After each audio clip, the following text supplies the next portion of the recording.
na matanda na anak. May mga plano pa bang maisa sa katuparan? Huli na, Cassandra. Alam na nilang lahat. O mangingibabaw na ang wagas na pagmamahalan? Hindi na tayo mag-iwalay kahit kailan.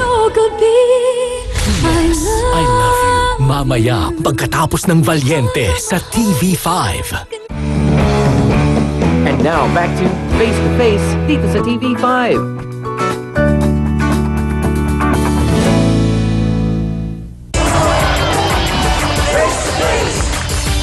Aling Susan, diretsahang tanong, nagsusugal daw po kayo. Kayo ng kapatid ninyo.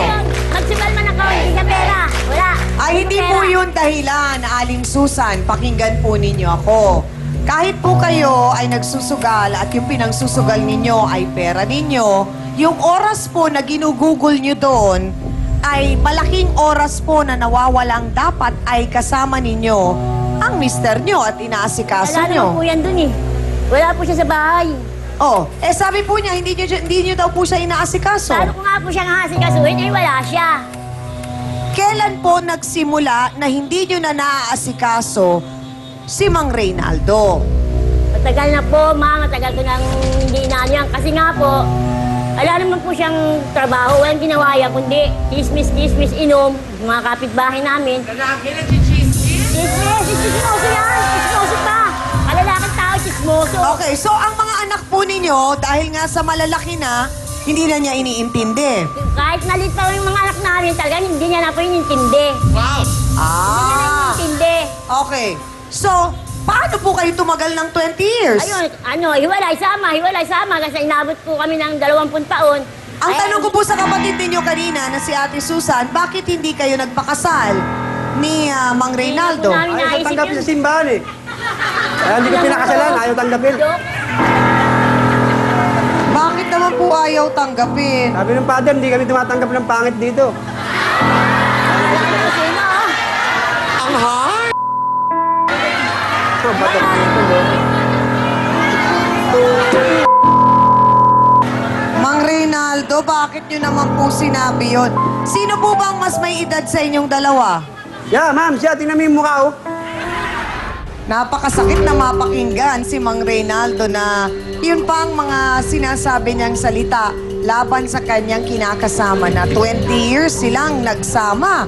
Eh ang sabi naman ni Ate Susan, wala naman daw siyang kahit magsama sila nung babae niya, basta yung sustento. Eh may problema naman sa pagsusugal si Ate Susan, kaya ayaw magbigay ng sustento ni Mang Reynaldo. May obligasyon pa ho ba? Yun, klaruhin natin para malinaw sa lahat. May obligasyon pa ho ba itong si Mang Reynaldo sa kanyang mga anak at kay Aling Susan? Una po kay Aling Susan, sapagkat si Aling Susan at si Mang Reynaldo ay hindi kasal, ay wala silang legal na obligasyon na magsuportahan sa isa't isa. Gayunpaman doon sa kanilang mga anak, isipin ni Mang Reynaldo na maging si Aling Susan na meron silang obligasyon pareho upang suportahan ang kanilang mga anak.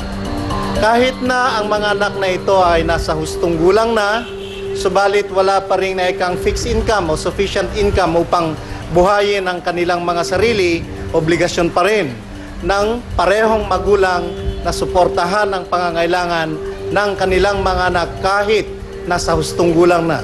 At kung ang mga anak na ito ay gustong mag-aral, ay kinakailangan sa kanilang pag-aaral, suportahan pa rin ng bawat magulang ang mga gastusin ng mga anak na ito na nag-aaral.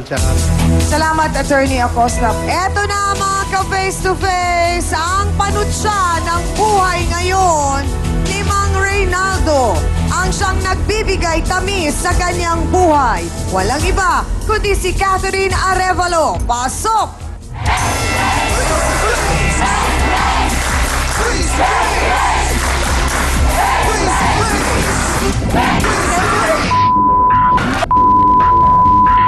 Sandali lang, Catherine! Ang tama mo Ikaw nakakabit yung Tapang mo. Oo, talagang matapang ako dahil walang katotohanan na sinasabi mo.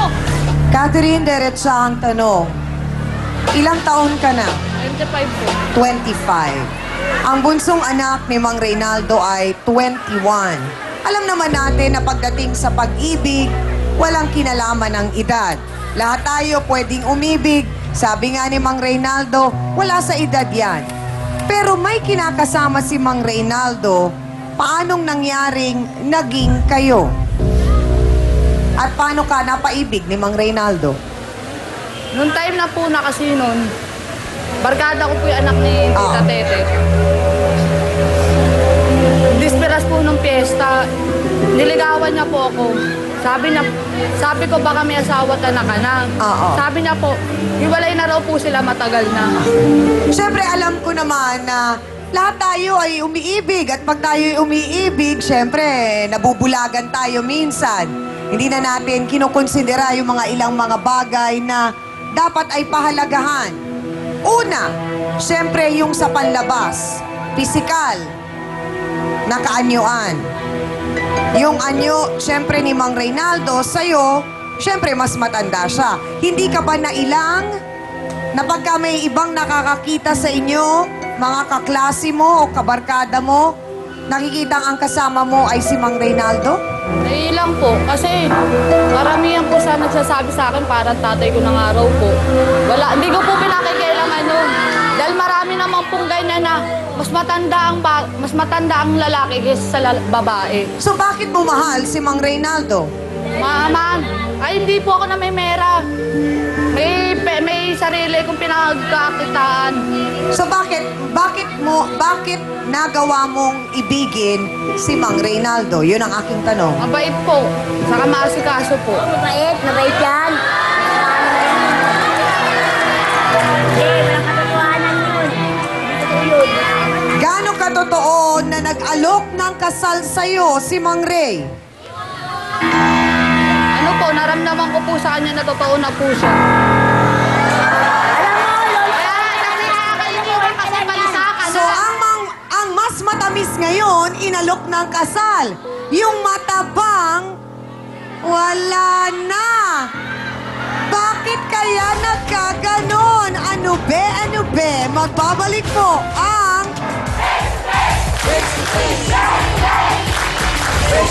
Kaya ang tanong ko ngayon, Mang Reynaldo, pag biglang nagsabi si Catherine, gusto niyang lumabas kasama barkada niya, magdidisco sila, may makikilalang ibang mga kalalakihan, papayagan mo ba?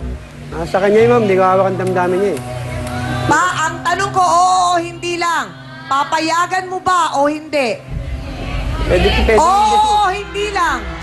Miss Amy Perez would like to thank the following: Dr. Steve Mark Gan of GAOC Dental Clinic, Salon de Manila, Watercolors Makeup, Gloss Nails, Plains and Prints, Just Cavelli Eyewear.